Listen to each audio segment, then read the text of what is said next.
How's it going, everyone? Nick from Comic Culture here. Time for Nick at Night, my weekly comic book review show. Let's get into the books I read this week, starting over with Batman 151, the Absolute Power tie-in. We have Chip Zdarsky on here, Hawthorne on the pencils. I will say the art is the weakest part of this whole thing. The inking doesn't really help either, to be honest with you. The story, though, is pretty cool. This is probably my favorite Batman book of the Batman proper books in a very long time, and it has to do with Bruce and Selina teaming up and trying to find where Amanda Waller has hidden her mother box right now. They've uncovered some of her secrets of how she's able to accomplish this absolute power catastrophe right here. And they're going on a little heist right now. They're undercover. They're going to some foreign lands. They're coming across some, different villains and whatnot who get wise to their game. But this is a pretty cool heist book, to be honest with you. The only drawback I said before was the art. Not every panel is bad, just a few. There's a couple really cool action moments in here that, make me wish that the whole book had that art consistency, though. So you do lack that in here. So if you've been waiting for Batman and Catwoman to team back up and do something really cool, this might be the book for you. So you might want to check this one out. Again, it's my favorite Batman book in a long time, to be honest with you, probably somewhere in the beginning of the fail-safe arc. This one's not too bad, though. Let me know if you guys are reading it down below. Speaking of Absolute Power, we have Absolute Power number 2 right here. And, Wade and Mora are on here. So we have a great writer. We have a great artist on this book. And there is so much action going on in here. It was actually kind of remarkable. So I really love that Mora is on here, just doing some really crazy, amazing stuff. The coloring is really vibrant as well. Really cool stuff in here. The heroes, man, they have been hunted down. Amanda Waller has captured so many of them and siphoned so much of their power. The remaining ones are trying to get together, trying to, rally together to figure out what they're going to do next. And a new leader steps up. I'll let you see who that is in the new ranks, because the Justice League technically isn't really a thing still for some reason. And the Titans still are. So we have a new leader pulling everyone together, throwing out the battle orders and whatnot, but we have a little surprise attack that we have to go through right here. It's, a pretty emotional thing. Lots of explosions, lots of crazy action, a lot of cool stuff happening inside this issue. So, you can't say Absolute Power is not at least exciting and action-packed. Whether or not you enjoy, how this is all happening is a whole nother thing. A lot of things in motion right now. Absolute Power issue number 2, exciting issue. Let me know how you felt about it down below. All right, let's go over to Marvel real quick, talking about a new event that just started. We have Venom War issue number 1. Al Ewing on this one. I got to be honest, I have not read a Venom book in quite some time, probably since Rom V and Al Ewing were doing double duty on that, and then Rom split off for Carnage. I hung out as long as I possibly could. I just could not do it. So I missed a lot, but to be honest with you, while reading this, there's some weird stuff going on, but the status quo is still there. Eddie and Venom are still having their problems. We have his son rolling around, still trying to figure out how to be Venom or how to deal with a symbiote or deal with whatever powers. We have this mysterious premonition that all hell's going to break loose soon, and there's going to be this big tragedy and whatnot. We're trying to balance all this stuff. We have future Dylan in here, which is kind of interesting. He's like a Cable, kind of a ripoff in a way. That conversation doesn't go anywhere and has a very frustrating ending. Eddie immediately jumps down with a bunch of other versions of himself or whatever into this wrestling match, taunting the whole world that, come and bring it in this wrestling setting. And I'm like, what the heck is going on inside this book, man? I don't know. When I read this one, it reminded me why I dropped Venom to begin with, to be honest with you. The art's fine. It's okay in the book, but this is not a good opening for Venom War. If you're going to have this whole end of the summer event and have 23 tie-ins and stuff like that, you got to give me a more compelling issue number 1. Maybe it's because I'm not reading the other stuff and I had no context going in, but I don't know, guys. Did you read this one? Let me know down below. All right, jumping over to Uncanny X-Men issue number 1. Gail Simone on this one. We have Marquez on the art and Wilson as well. I had low expectations for this just because I didn't really enjoy the latest X-Men number 1. It was fine. It had its moments. And I didn't really enjoy X-Force either. Again, it had its moments. So jumping into Uncanny, I was kind of down, but I remembered the team that we have put together here, and that gave me some hope. And because of that team, I was more excited for this book than most of the other ones. We have a lot of familiar faces in here. Of course, we have Wolverine, we have Gambit, we have Rogue, we have some other folks as well that we touch base with inside the book, and there's an exciting action piece right up front with these characters. They're kind of displaced right now. They don't know what to do. Their home world was destroyed. The dream they had is gone. They're wandering around right now doing some stuff. We touch base with Cyclops and some of the other X-Men or whatnot, but basically they're walking around trying to like recenter, reorient themselves, trying to figure out where they're going to go next. And I think that makes for a great team book. The familiar faces, core team members wandering around going like, guys, this has not worked before. It has not worked for us very well, and our entire world was destroyed. What do we do now with our time? We get reoriented, though, at the very, very end of this book, because they're not the only people that were displaced in this like Krakoan tragedy that they had. There's some other mutants out there, right? And so they got to figure out what to do. They might not want to be heroes, but they have to be. And I like that a lot inside of Uncanny X-Men #1. Let me know if you guys read it, though, down below. Next up is Ultimate Black Panther issue #7. We have Hill on this one, and Caselli is on the art. And, from an art perspective, it's okay. I'm kind of getting used to this being like a mediocre book at this point, to be honest with you. There are some cool elements inside here. A lot of talking still inside of this one. And we're still dealing with a Black Panther that, he can't really trust his, like, the prophecy people in their area, right? And he's also trying to understand, like, how Ra and Contra were able to use his own, the African people like turn against Black Panther and everything. So he's juggling all these king-like duties. He's walking around saying like kings can destroy gods and things like that. He needs to like reorient himself, center himself, and refocus. So that's what we're dealing with inside of this book. There are some action set pieces, but there is a lot of, strategizing inside this book. Like, what are we supposed to do? Where are we going to go? Who are we going to talk to? Things like that. And, that has its place, but I think this book needs to recenter, get back to the point. We're 7 issues in. We still don't really know what Ra and Contra's like plan is at this point. We don't know how this is really connected to the Ultimate Universe right now.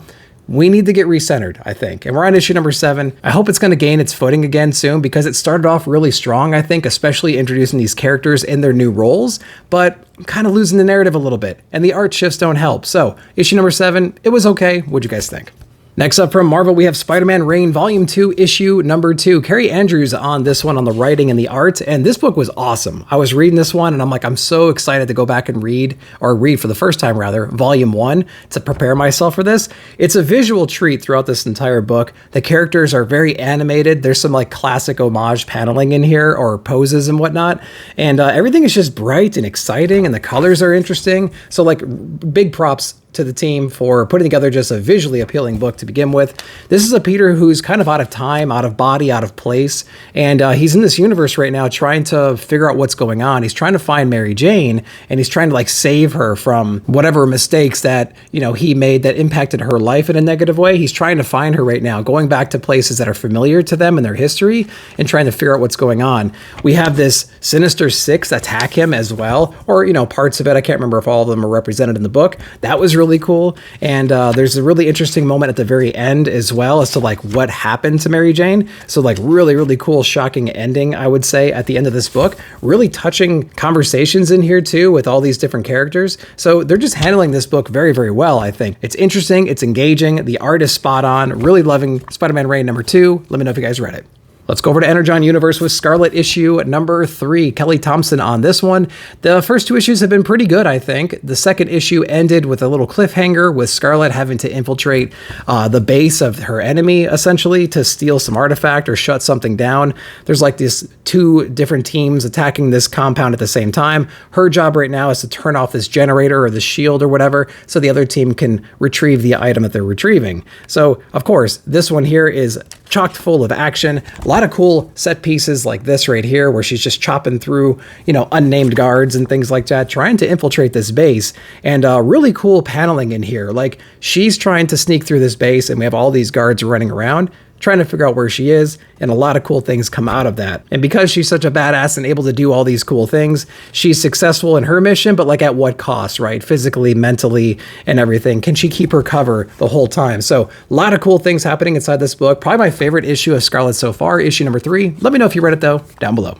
All right, next up is Ain't No Grave from Scotty Young and Jorge Corona. Really amazing series. I've been loving this one. Flipping through this one to begin with, there is no dialogue in here at all. Nothing. So it's a visual storytelling issue right here, and it does a pretty good job. I had to flip through it a couple of different times to figure out what's going on, because it looks like there's some flashbacks and stuff. Our main protagonist here, she kind of earned her way to the next layer of hell, essentially. And there's kind of like this rebirth moment inside of here. She's going on to take death head on to, get rid of whatever this ailment is. Stops off at a bar, gets completely drunk, ends up passing out or something like that. But there's also this implication here that she met this one strange character and she was like buried in a sense. And there's this rebirth moment that happens inside of here. And she is all energized, ready to go. And it appears like she's on her way to meet death himself at this moment. Now, really cool imagery inside this book too. I love the impossible outfits and hairstyles and the situations and stuff. So this book has been really, really awesome, I think. So I highly recommend people checking this one out. Ain't No Grave, issue number 4 out now. Let me know if you're reading it down below. Karen Gillan and Casper Wingard on the Power Fantasy, issue number 1. I didn't really have a lot of expectations for this book, to be honest with you, but it's a new Image book with Casper Wingard on the art. And Wingard is like a magician when it comes to art styles. He can completely adapt it to whatever the story needs. And this book, to be honest with you, was a little bit convoluted up front. There are all these godlike beings that are on Earth right now, and they can manipulate certain energy or something like that, like nuclear energy or whatever it might be. And they're invisible to the main, populace of the world. And they all have past relationships that are like eons old or something like that. And they have this power over humans or the ability to take them out. It's a really strange story. And, we start off with like a conversation with 2 of these beings that lasts several pages. And to be honest with you, I was kind of confused about like, where are we going with this? Like, what's the point of all this? Of course, there's like this one hippie rogue-like entity out there or being out there who wants to, destroy something, and he strikes a bargain with one of the other ones. But in order to do that, he has to like perform some kind of like weird deal where he takes out all the people that have wronged him in the past. It was really, really trippy. I think it's a story that's going to take a few issues to really flesh out. The art was interesting. So from an art perspective, I think it lands pretty well. The story itself, a little bit convoluted. It's almost like the Magic Order in a way, but different. So if you read Mark Millar's Magic Order, it has a similar vibe. There's a lot of characters. Everyone's really powerful. And, there's good guys, there's bad guys, there's anti-heroes and things like that. A lot to unpack. First issue didn't really quite nail it for me. We'll see if subsequent issues can do that. Let me know if you read it, though, down below. All right, next up is Kaya issue number 20. We have Wes Craig on here and Jason Wordie. Loved this issue. It had a little bit of a hiatus, a couple of months off, just to kind of get caught up. They put out a catch-up issue. It's like a little ash can or whatever it might be. A little while ago, maybe you saw that at your comic shop, but I highly recommend picking up Kaya in collected format and just getting caught up. It's a great story. It's full of emotion, great characterizations, amazing style, and there's a lot of things going on, a lot of cool world building things. It has like a vibe of Saga. So if you liked Saga, it has that same vibe, very open world. We care about our characters. Ancillary characters come in and out of our story. We care about them. We care about their journey. So from that perspective, it's very much the same. This book, though, stands on its own because of its characterizations and obviously like the unique journey these characters are going through. We have Kaya and we have her brother as well. He's trying to grow into this prophecy. He just now started to have faith that he's actually the one, tapping into this magical power, and they're trying to get from point A to point B, allying themselves with whoever they need to accomplish their goals. I'll let you unpack their main objectives here and who they've been running into. Just trust me, it's been a great ride so far. In this issue, we're traveling on this very, very dangerous path to get to their destination. It's full of raiders and monsters and whatever else. They're put in a really bad situation, but they're actually rescued by somebody who we didn't really think was real going into this issue, and it's really exciting to see what this means for Kaya's younger brother and what this means for them and their journey and the powers and how they're going to blossom and mature. Right? And so there's a lot of exciting things in here. Also, on our antagonist side, everything's been flipped upside down from that perspective too. So it's going to be really cool to see the good guys and the bad guys level up their game a little bit and then clash some more in the future issues of Kaya. Issue number 20, long awaited, well worth it. Let me know if you guys read it. From Kaboom, we have Garfield issue number 1. It says it's based on the Garfield movie. I haven't seen the movie, so if you've seen the movie, let me know how it relates to it. I think it might be like a prequel inside of here and it's followed up in the movie. I don't know, but if you're a fan of Garfield, you might enjoy this book for sure. It has the same art styles. It has Garfield doing normal Garfield stuff like, how do I consume more food and stuff like that. So, it's just Garfield doing Garfield stuff. So if you enjoyed the animated movies, if you like the cartoon show, if you like the Sunday morning paper stuff, you're going to dig Garfield. Is it going to blow you away? No, but it is fun. Let me know if you read it. All right, next up is EC Comics Cruel Universe issue number 1. I like this one a lot. There's a bunch of short stories in here and amazing trade dress as well. I wanted to point that out. The first story in here revolves around these different gladiators that are kidnapped from across the universe, different species and things like that. We have our human character here, which we're presumably following, but there's also this T-Rex character that's also featured on the cover. So we have these two going through the different gladiator battles, kind of like leveling up near each other, like they always are the survivors. Eventually they're at the go head to head, and we get to see what that's all about inside of here. Cool creative storytelling inside that one. Matt Kint, I think, is actually the writer for that particular story. Really cool job on that one. The other interesting story I will cover real quick is there's this astronaut who's patrolling or orbiting this black hole, trying to get some readings from it. He's the only one out there. He finds another ship. There's this woman on there, and it turns into like this murder mystery with some time dilation, weird stuff happening. Another cool story that I liked a lot. So if you're into these really short sci-fi fantasy kinds of books, you might like this one. Make sure to check it out. Then from Dynamite Comic, we have Space Ghost issue number 4. This was really cool because we have Zorak finally inside of here. And if you've been a long time Space Ghost fan or watching Coast to Coast even, Zorak is one of the fan favorites. He's one of my favorite characters. And we get to see how ruthless and dangerous Zorak is inside this book.